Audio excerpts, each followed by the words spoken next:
Thanks for tuning in to the Traumaplicity podcast with Dr. Amanda Helman, an author, cognitive release coach, consultant, and speaker. Dr. Amanda Helman has guests on the podcast who have overcome different areas of trauma and provided hope for the audience. Thank you for tuning in to this podcast. Hello, everybody, and welcome to the Traumaplicity talk show with Dr. Amanda Helman, author, coach, consultant, and speaker. Every week, we have our Traumaplicity talk show on my Amanda Helman author and speaker page. And Traumaplicity is trauma plus simplicity equals simplicity, or Traumaplicity, which is really looking at simple ways to heal trauma and complex trauma and using different processes. Every week, I have the privilege and honor to have a new guest on the show to share their story. Today, I have my friend and colleague, Tameka Anderson, with me. And I've known Tameka for quite a while. She has recently published a book that is amazing. And it's Parenting the Confident Kid. Do I have that correctly? Did I say that correctly? Oh, child. I was close. I was in my head. I saw your picture, man. So you certainly, and Tameka does a lot with coaching, working with children and youth and families. So I'm really honored to have you, Tameka. And with that, I'd love you to share your story with the audience, or part of your story. Absolutely. Thanks so much for having me. So for me, ever since I was born, really, I have been inundated with trauma. I was born addicted to crack cocaine. So because of that, I was taken immediately from my mom at birth and placed in foster care, where I stayed until I signed myself out at age 19. So in between that time, I went back and forth from my mom to foster homes and back. And when I was with my mom, there was a lot that I've seen drugs, alcohol, abuse, violence, death. We were even actually running away from someone who was actively trying to kill my mother. So trauma has been the name of the game for me, for sure. Yeah, well, thank you for sharing. And again, a lot of heavy different things, especially with, when you said born, addicted to crack cocaine, having to run away, seeing death, seeing many things that people, and especially children, shouldn't see. And that mattered.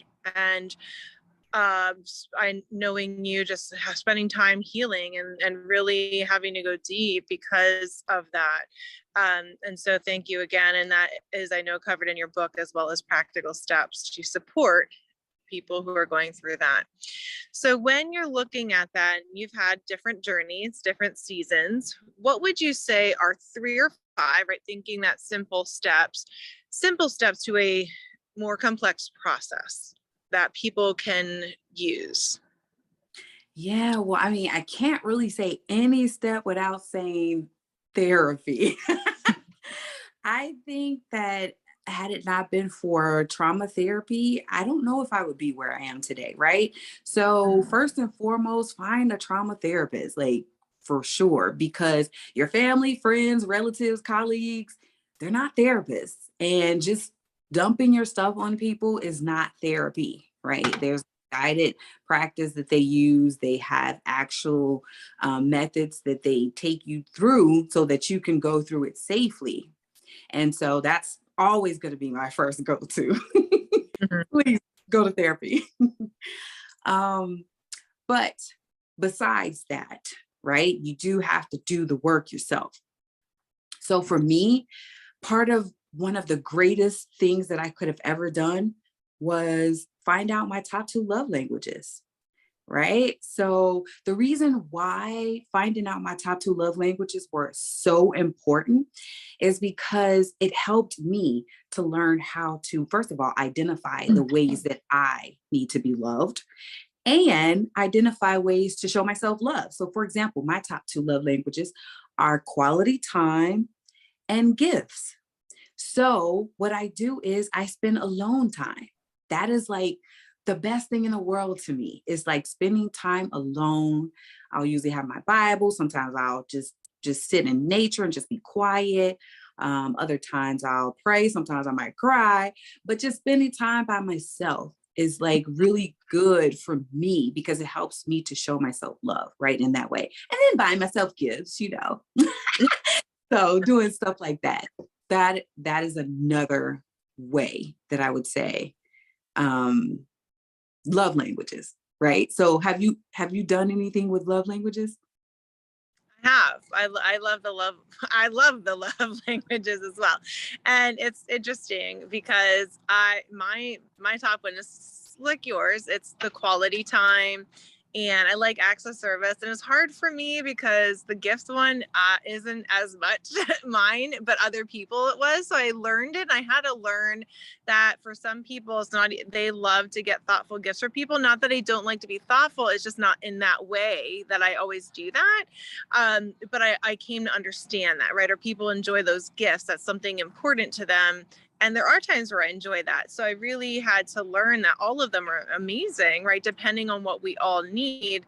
And learning that so I've definitely done it, but quality time like you is important, whether with myself or other people, and really spending that time, not even always having pictures. Some people love pictures, but for me, it's just the time. So yeah. And I loved how you mentioned, right, one of the things that you did for simple stuff, but making the choice may not always be easy for people, and that would be the therapy. And I also love that you mentioned there I am. You also mentioned the love languages, and then obviously we talked about it, but those are important for people out there in the audience. You know, if you're starting, just the first step of being brave to say, oh, I might need counseling. Everybody does. I think 8 billion people on the planet all need it. So you're not alone. We're not there yet, but anyway. Yeah, absolutely. And so like, and then after that, I would say another step would be like journaling, writing it down. One of the things that I realize is that when you're so much in your head, you're so much in your head and you don't know the stories that you're telling yourself because it's up here. So when you are able to actually write it down and see it, that's the only way you can change the story. Because I remember for me, I was telling myself things that were not true in my head. So it was easy to rehearse it and constantly keep that story on replay because it was in my head. But the moment I started, like, what I would do is when I would get the thought, when I started feeling sad, and I would immediately grab my journal and I would write what was going on. What I realized is that looking at it, I was like, huh. So then that was a way for me to be aware of it. So now that I'm aware, okay, now I can change that. So, but yeah, that's another way. Yeah, absolutely. Oh, I think you're there. There Yeah, you are. I'm here. Yeah, I think it went kind of a little bit, but I heard about the journaling. It was good. Journaling we talked about is important. Sorry, I didn't want to cut you off. Are you there? Yeah, I'm here. Okay, sorry. I don't know if I'm freezing. I don't know if it's my computer or my phone. But no, I heard about the journaling. I think that's important for just processing, like you mentioned, and even if you're looking at change and beliefs and all of that are certainly important. And then, so those are three. I'm sure you have a lot, and definitely in your book you do as well. But one more. I know.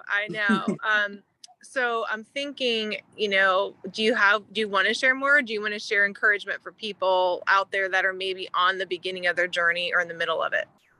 So I have one more to share and then Okay, I can. sure.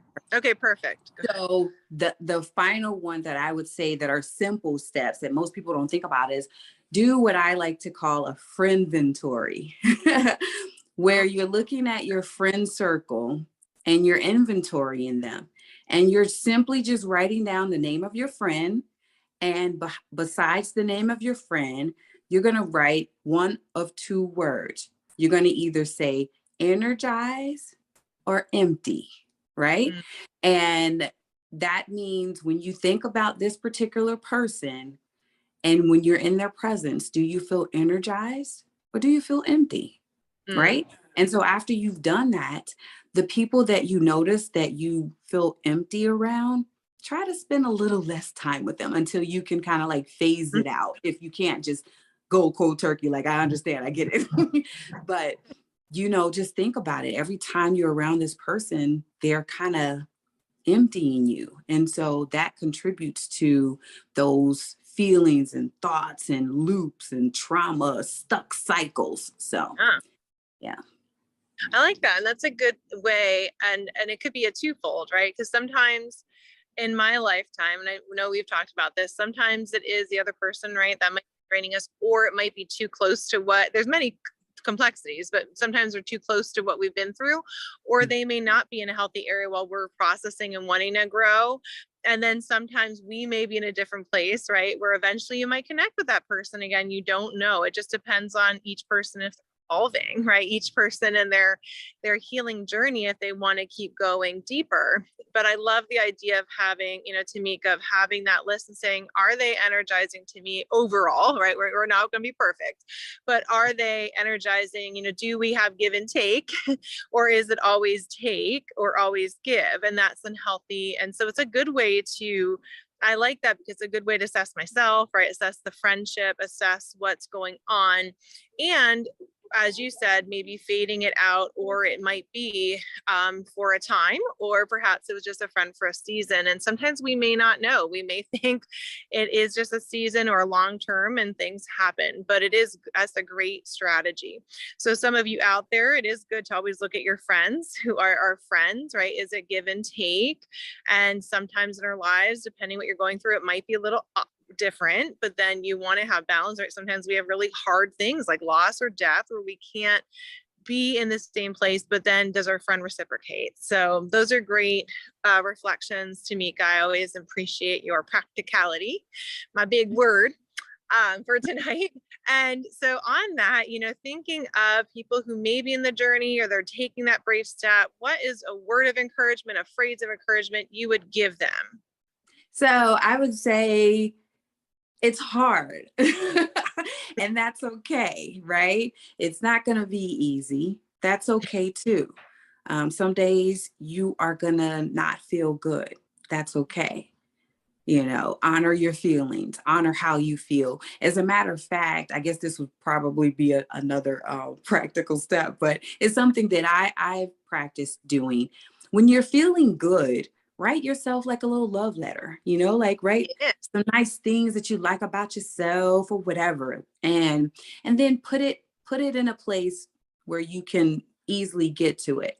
Because on those days when it gets hard and you feel stuck and you just, it's like, oh, so rough, you can pull that letter out. I remember when I did that the first time, and I was able to pull that letter out, and oh my God, it helped me. I just smile and grin from ear to ear. And because it was written by me, I believed it. That's what I would say. Yeah. I love that. And it could be a nice little letter, and you could always update it or bring it out. I have journals that I do that for certain things. And it could even be an update, or maybe a nice poem that someone gave you, or something to remind you of other people, right? Sometimes we don't always see the qualities we have. And so sometimes we write that journal, but as we're growing in our self-love and loving us, all of us, right? The stuff that we're still evolving in, but loving all of us, right? And all of our story. We might not love what happened, but loving our story and what the good might come out of it. So I love that you shared that. And hopefully out there, if you haven't done that, it can start maybe even with just a line. Maybe you're scared to write it down because it's hard to hear good things about yourself, but one step, one line, even your name, and then a step, right? Maybe a little bullet of a couple things, then it can grow. So if that's you today, that can start your journey in deeply loving you and knowing that you can be proud of yourself. So thank you, Tameka. That kind of made me think of that to spin off of, but I love that. So thank you so much for your time. And those of you watching on the author page, certainly I can drop the link just so you can see Tameka's book. I know there's a lot of you on my author page who are awaiting my book coming out. Hopefully I'll be making announcements coming out soon. So certainly there's a lot of us authors on here, but Tameka has a great book sharing her story and also practical tips so you can get more from that book. So thank you, Tameka, my friend from Georgia, while I'm in Pennsylvania. And I hope you have a great night, and everyone else have a great night. And we'll catch you next week at 7 p.m. once again on Traumaplicity Talk Show. So thank you. Let me press stop record. The Traumaplicity podcast is sponsored by Cognitive Release Coaching TM by Dr. Amanda Helman, who empowers people to release the busy brain and gain back time, energy, and productivity that leads to well-being. Contact Dr. Amanda Helman by checking out one of the links to this show. Subscribe and share the Traumaplicity podcast with people that can benefit.